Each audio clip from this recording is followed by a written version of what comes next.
Nice to see you. So far away. Thankfully, I don't need glasses. My name is John Hong. I'm an attorney at the law firm of Littler Mendelson. I am working primarily in San Francisco, but I also work in the Portland office. We have a Seattle office, Boise office, or wherever you want, pretty much. The purpose of me being here today, number one, is to say hello, and more importantly, to get a sense of what it is that we need to do, some of us who haven't been updated as much on some of the change that's been going on, to make sure that we are in compliance with law. Let me just get a quick poll going. How many of you are hotel owners? Fantastic. And don't look around. We don't need to know what other people are talking or thinking about. Number two, how many of you have salaried managers working for you? Okay, very good. How many of you have salaried managers that make less than $50,000 a year? That makes sense. How many of you have salaried managers that make less than $45,000 a year? All right, and the kicker of the question, how many of you have these salaried managers that work more than 40 hours in a week? Okay, now, there's enough people here, and for those of you who kept raising your hand the entire time, you must listen carefully. For those of you who are too shy to raise your hands, please also listen as well. So today, in this brief time that we have together, I'm here to introduce a new law that just has been passed. It's the Department of Labor's final rules on overtime now, and this is going to be effective nationwide, so something that we all should pay some close attention to. That's me. We have a quick agenda. I'll do a quick review of where the law is today. The DOL's final rule, which is going to be in effect as of December of this year, so that's only 3-4 months away. Path to stop or modify the new rules. Like there's some things that we're trying to do to stop it, but we have to nevertheless prepare for changes that are going to be coming up as of December of 2016. So a quick review. Fair Labor Standards Act. Who's heard of the Fair Labor Standards Act? Right, and it has to do basically with wage and hour issues. How much you pay somebody, what time they start, what time they end, breaks, rest breaks, meal breaks, overtime, things of that nature. This has been enacted since 1938, and it gives you just a basic set of parameters on all of your non-exempt employees. When I say non-exempt, I mean hourly. Now there is a strict definition of who can be hourly and who can be salaried, right? Now there are a set of employees who are exempt from the FLSA, managers, so to speak, right? And there is a strict definition of who is a manager. Just because you give them $30,000 a year and say you're a manager and you're responsible doesn't mean they're a manager or exempt under the law. There is a set of rules, and we'll briefly talk about those set of rules. They have to fall into one of several categories, whether they're executive, administrative, professional, or outside sales. In our workplace, right, in the hotel, people would generally fall under the executive or administrative exemptions from overtime. Now, there's a white-collar exemption. That's the ones that we just talked about a second ago. The ones that apply in the hotel setting would be the executive and administrative exemptions.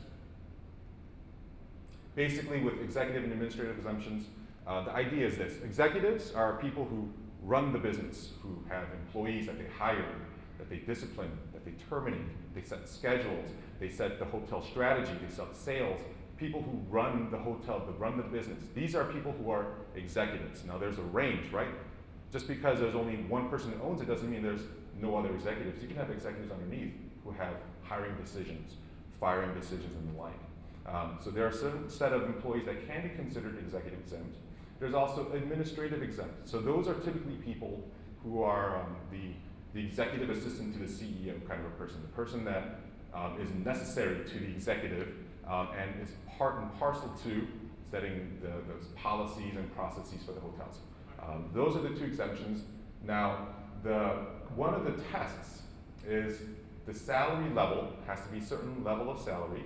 Right now, it's 2 times the minimum wage, right? And number 2, the salary basis, they have to be paid a full salary. So even if they are absent, let's say they're absent Monday, Tuesday, or maybe half of Monday, they still have to be paid their full salary for the week. You can't just start docking them because they're not there.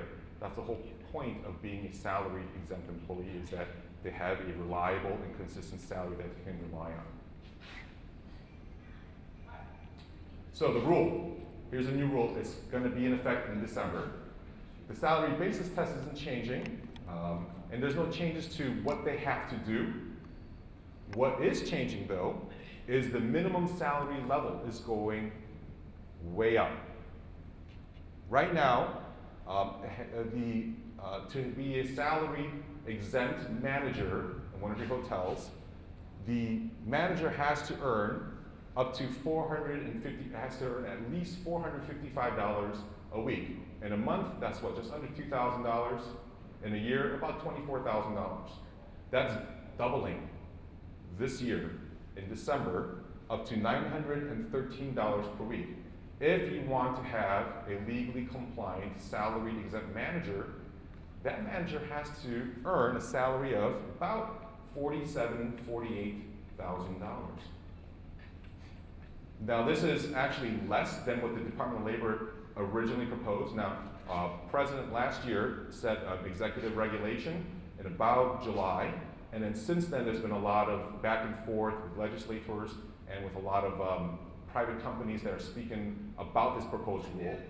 The original proposal was just over $50,000. They brought it down to just over $47,000. Now, this is set at a particular percentile of what salary persons across the country earn, and this would be considered the 40th percentile of full-time non-hourly paid employees.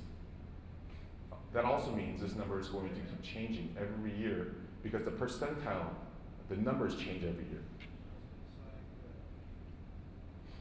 Now, doesn't necessarily mean that so everyone here probably pays their employees once every 2 weeks or twice a month, maybe once a month.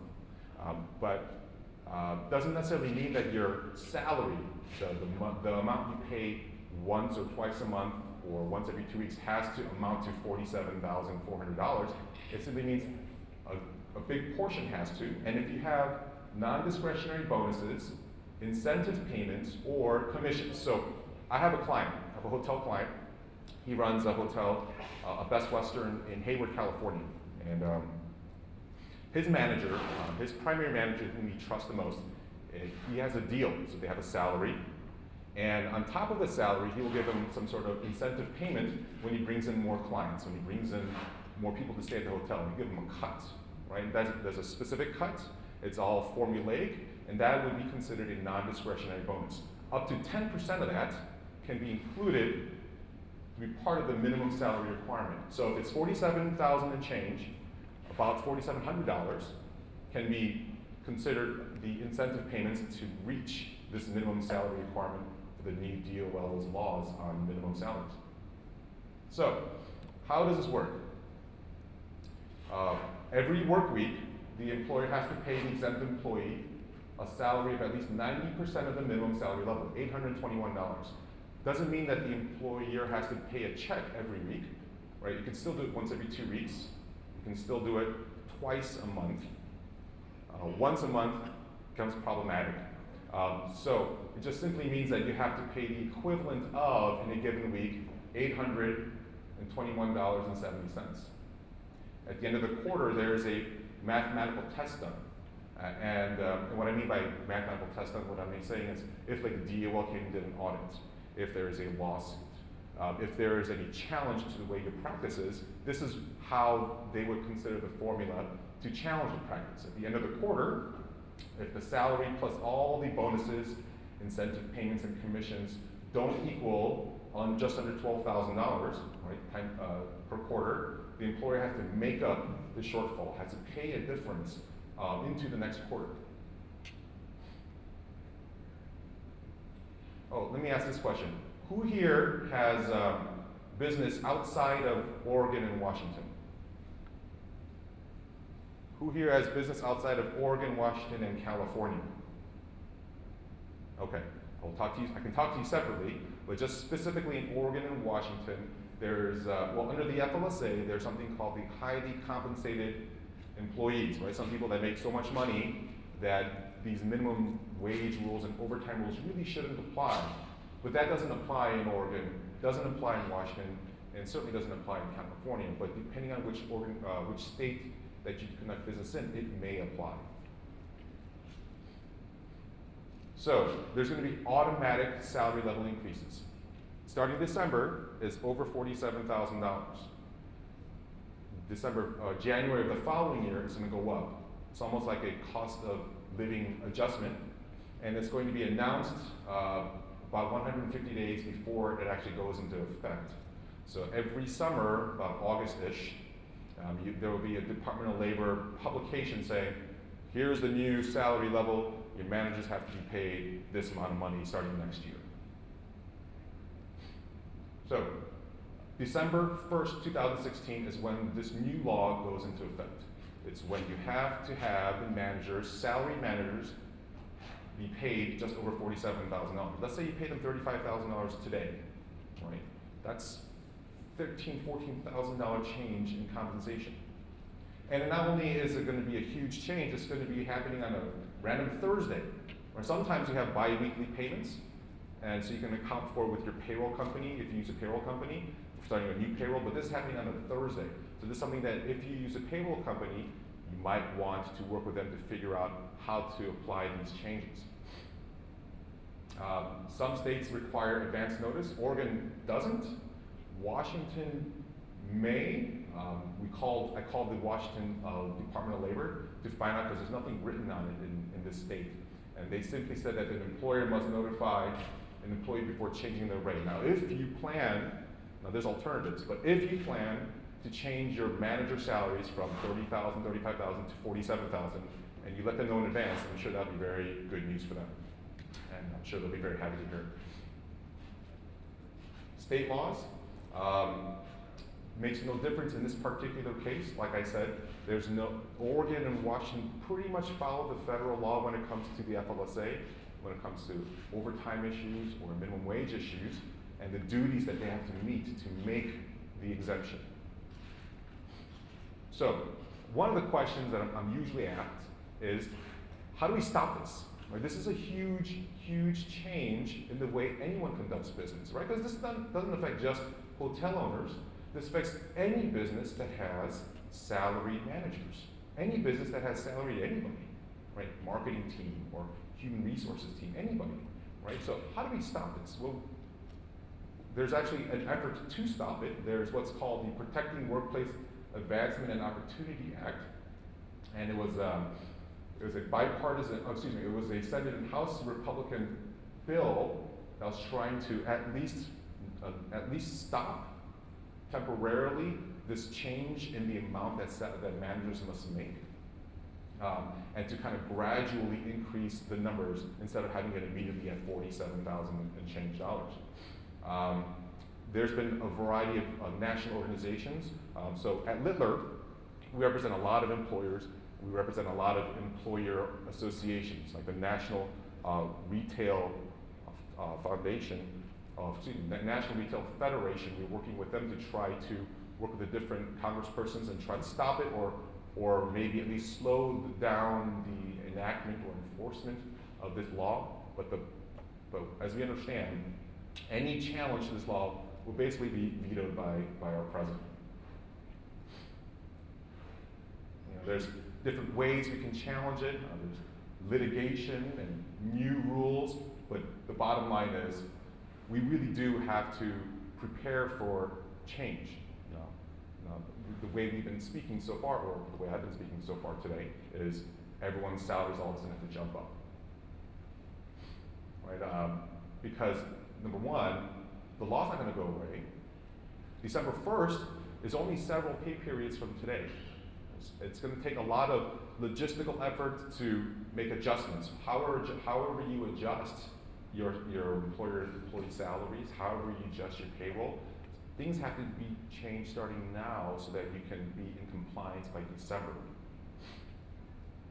Not only that, if you make any changes, you all know the working with your employees. Right? Let's say you have 10 employees. Let's say you have 20 employees. However many you have, working with them, particularly regarding how they're paid, when they're paid, how much they're paid, you know that's going to be a very sensitive topic, something that you really have to address carefully, lest you want to get into trouble, let's say, with an employee who all of a sudden thinks that he or she is being cheated or taken advantage of. I mean, what's one of the first things they would do?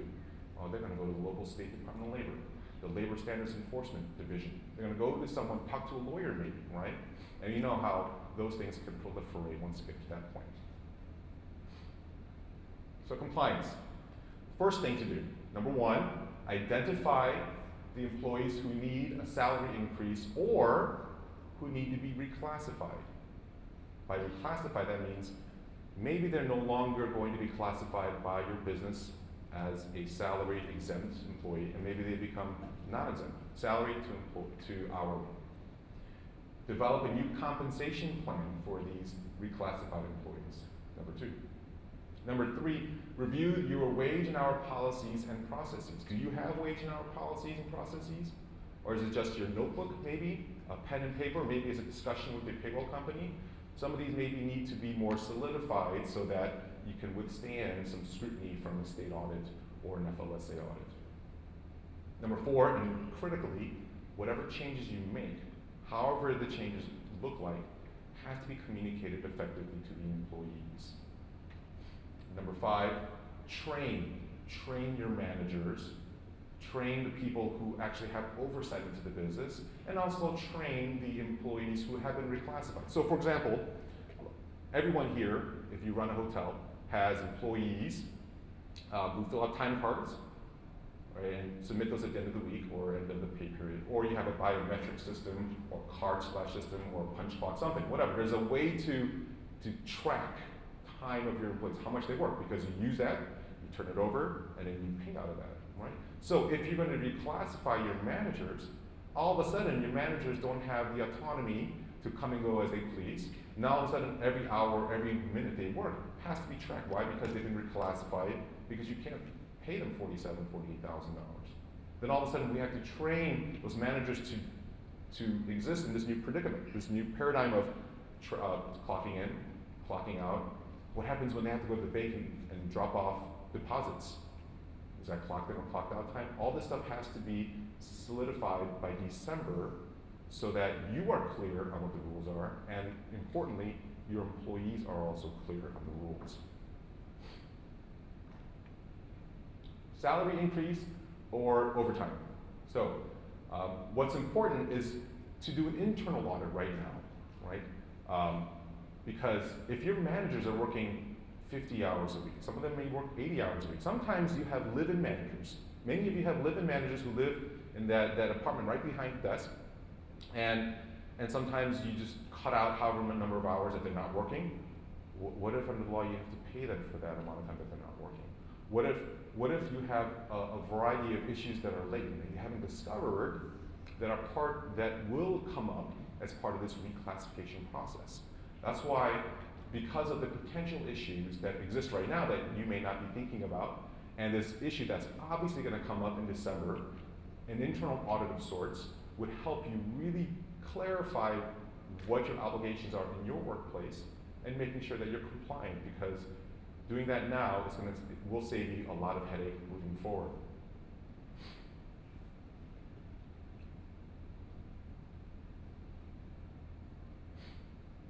All right, so never mind what's on the board. Let me tell you what I've been doing. I have a lot of clients who are very aware of this new law going into effect in December. I've got a client in LA who opened up a bunch of donut shops, and he wanted to put all the store managers as exempt. And I said, by the way, in December, you have to pay these store managers $48,000. He said, I wanted to pay them, and his plan was to pay them $35,000, $36,000 a year with some incentive on top of that, but not going to the level of 48. Because what happens when you increase one person's compensation in the workplace, or one group of persons, right? Let's say you have a group of 4 managers, salary managers, and you increase all their compensation. Everyone else is going to want to increase their compensation as well. Then you take into consideration the change in the minimum wage, right? You all realize that every January, the minimum wage in Washington is going up. You also realize that every July, the minimum wage in Oregon is going up. Or sometimes in this coming year in Oregon, the minimum wage is going up by almost $2. And then after that, 75 cents, 50 cents. So there's a lot of factors at play. Right? A lot of payroll issues, a lot of labor relations issues. So that one client that I have in LA, what I told him was, practically speaking, just so that you are in compliance with the law and you can actually run a business that you can actually continue to run in the future without paying too much. You want to backdoor into some measure of an hourly rate, right? Backdoor meaning, let's say I want to pay somebody $35,000. You have to audit how many hours you expect them to work. He expected his manager to work 6 days a week, 9 hours a day, about 54, 55 hours a week. Then you do the calculation considering the overtime hours, which is 1.5 times whatever hourly rate you decide. Add that to 40 hours of the 40 hours times the hourly rate, and then you get to about $35,000, $36,000. Right? Is it perfect every time? Is it exactly 35, 36? Depends. Some hotel owners decide, I'm going to guarantee $35,000 because that's a salary and that's the expectation, that's what they make now. I can't go ahead and just take that away from them because that's going to cause a bigger problem, workplace problem. Or sometimes they guarantee less, but they give them more chances for incentive payments, right? Attendance bonuses, if you will, or compensation bonuses for bringing in a conference to your hotel, for example. Some sort of bonus process that you can get them to closer to or maybe above how much they make right now. That way you can keep them at about 35, 30, 25, whatever the number is, whatever salary you're giving your employees right now, your exempt, your managerial employees, keeping them at the same level-ish, not jumping to 48,000, but making sure that they maintain the same kind of level of work. And this is going to take a good amount of planning on your part, and preferably having it looked over by a lawyer so that they know, so that you know that your plans are going to be effective and compliant with the law once they go into place. Right, so that's what I did with that one client who has all those donut shops. I made all the store managers backdoor into a salary. He's going to guarantee that number, and really comes out to about $12, $13 an hour for him, for that employee. Now, once you tell your manager who's making a salary, oh, by the way, you're going to be hourly, that caused a lot of red flags in employees, right? Because for whatever reason, employees love being salaried. Like, I would love to be hourly. I would make so much more money. But a lot of employees love to be salaried, and they feel like it's a slight if they bring them down to an hourly rate. So messaging them clearly about how there's going to be some sort of salary expectation, an hourly expectation, so they actually ultimately do make an amount of money that's commensurate with their work experience, that's commensurate with the type of work they're going to do at the workplace, is critical in this situation. Now, in order to do this, you need a basic framework, right? Certainly, there's a lot of individuals who can backdoor and figure out the messaging, figure out the compensation levels, and work and administer this in their workplace very well. If you would like some help with that, I mean, you can always go to different HR solutions companies that do this for you. Maybe ADP, Paychex, SHRM. My firm has the same thing. We partner with this company called Compliance HR. It's an app, and it also helps you figure out the duties, whether the employees are properly considered exempt because of their duties, and that helps you figure out the amount of money or the amount of hourly rate or salary they must earn. And if you want to figure out how to transition that, they're helping you transition that as well. It's just another application to help you figure this process out. This Compliance HR application also does the same thing for figuring out the overtime rate as well. All right, so briefly, we talked about the salaries, but we also have to talk briefly about the job duties, right? So what duties are expected of executive and administrative employees who will be exempt from overtime, right? So even if, let's say, you have managers, high-level managers at your hotels or other business who do make more than $47,000, who make $48,000, $50,000, $60,000, question becomes, okay, you meet the salary minimum, but do the duties amount to something that is compliant with the FLSA? So even if salary level is not an issue, you may have employees, you may have issues with these employees currently that you're not clearly aware of, who do not meet the duties requirement for exemption under the current regulations. So this right now, between now and December, is a really good opportunity to fix those and message it to your employees saying, oh, by the way, there's this December law coming into place, we're fixing all these things now, instead of where we don't have a situation where the December law is coming into place and you have to transition them and give some sort of a message. So let me give you an example of what I mean. A few years back, I had a pharmacy client, and this pharmacy client had to transition its managers to hourly, because even though they were managers or classified in the workplace as managers, what they were really doing were just working primarily pharmacist duties, right?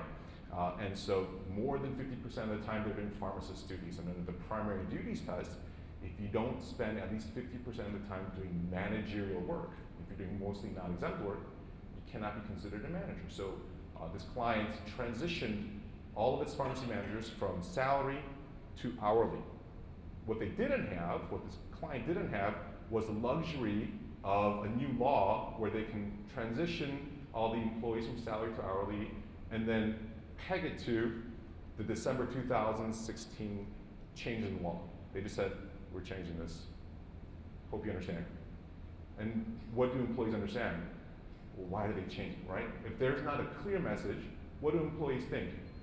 They don't think warm and positive thoughts, do they? Oh, the employer has my best interests at heart, right? Not all employees feel that way. So what do employees do? Like, oh, I wonder why this change happened. Let me go talk to somebody about this. Oh, I wonder what's going on here. Am I being paid less? Maybe I'm not going to be guaranteed the same amount of money. Let me talk to somebody. And that's when some things like this can blow up. We have the luxury now, between now and December, to, if we have any potential latent issues in the workplace with regard to classifying our managers, to fix that, right? To reclassify if necessary, to bone up the policies if necessary, and to more clarify the practices of these exempt employees so that if you continue to keep them exempt, that they are properly considered exempt under the law. If you reclassify them as non-exempt, then we do that properly so that starting December, we're not going to have any issues with the FLSA.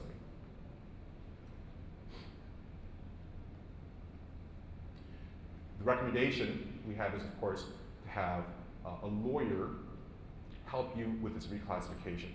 Let me give you an example why. So in the practice of law, we have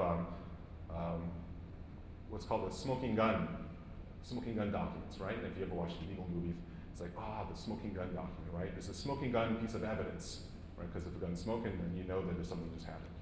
There was, because the lawyer wasn't involved in this one case I was working on, I came in after a lot of the transition happened. All the managers' discussions in writing with, their HR professional or the payroll person, all that stuff was discoverable, meaning all that stuff couldn't be protected from the discovery process. It had to come out in the open. If you have a lawyer who is giving legal advice, or if you're giving information to the lawyer for the purposes of receiving legal advice, then all those discussions, if it's in writing in particular, is protected under the attorney-client privilege. Meaning, that's not going to come out if there's an audit, if there is a lawsuit, if there's some sort of issue, a legal issue that you're compelled to give up all your information. So if you have a lawyer working with you, the lawyer can help you work with the data, to work with your internal audit, to review documents like job descriptions or policies, wage and hour policy that you might have. And all that review process, to the extent that is used for purposes of obtaining legal advice, can be all protected by the attorney-client privilege. And interviews that are conducted may be protected by the attorney work product doctrine, attorney-client privilege. There's just a lot more protection from future potential harm if a lawyer is going to be involved. Right, and when the HR compliance or compliance HR application I was telling you about, that within of itself doesn't protect you from discovery in the legal process, right? Because it's an application. You're not working with lawyers there. It's a company that we partner with, but to the extent that you actually use a product like this, or any product that you want, if you need a product to help you administer these different changes, working with a lawyer with that would be very helpful to you. Okay, so you've decided, let's assume for these purposes, you decide to reclassify employees from salaried exempt to non-exempt. There's a lot of questions that arise at that point. Right? What are you going to do in terms of compensation? You keep giving them incentive compensation? Are you going to continue to pay them on a salary, like nothing happened, and maybe just backdoor in all this financial information and hope it's going to be the same? Or maybe adjust the salary upwards or downwards? It all depends on the audit that you do. Or certainly, if these are the policies that you would want definitely to make sure that you audit, and to the extent you don't have them, these are the policies you definitely want to make sure you do have come time in December. Off the clock work, discouraging that, prohibiting that, number one.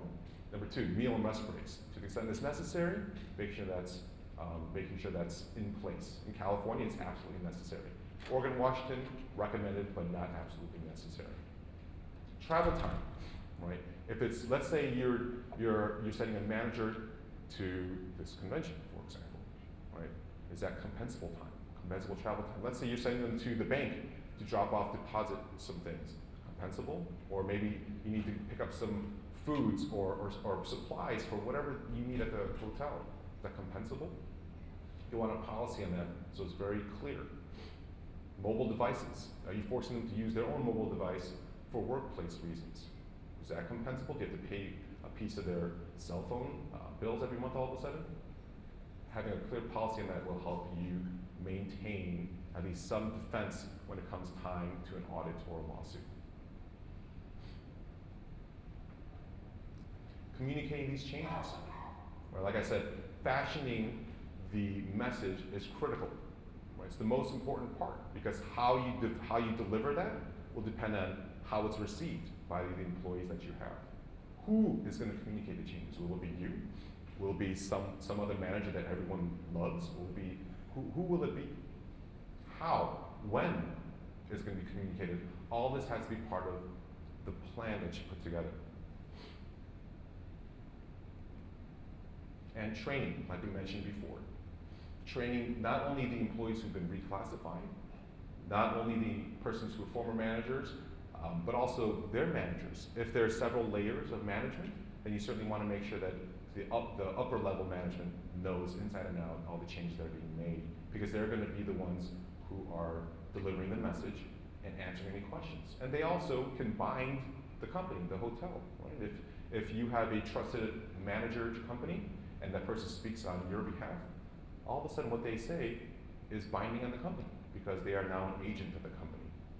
So if you're going to have someone bound, or whatever they say, bound to the company, or the company's going to be bound because of what they say, we want to make sure those managers certainly are on the same track in terms of the messaging that's going on at your workplace. Wage and hour policies, making sure those messages are clear.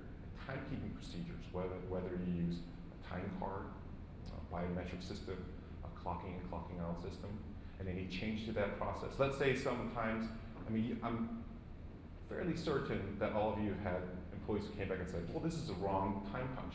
Well, I forgot to punch out. Right? Maybe they left early and they pretend I left at 5 o'clock, but I forgot to punch out. Or maybe they came back late from lunch and, I should have punched at 12, but it didn't happen. All these changes to the processes you have, you want to account for those so that those aren't going to be problematic for you.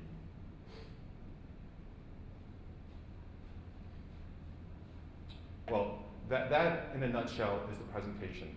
I actually went longer than I expected.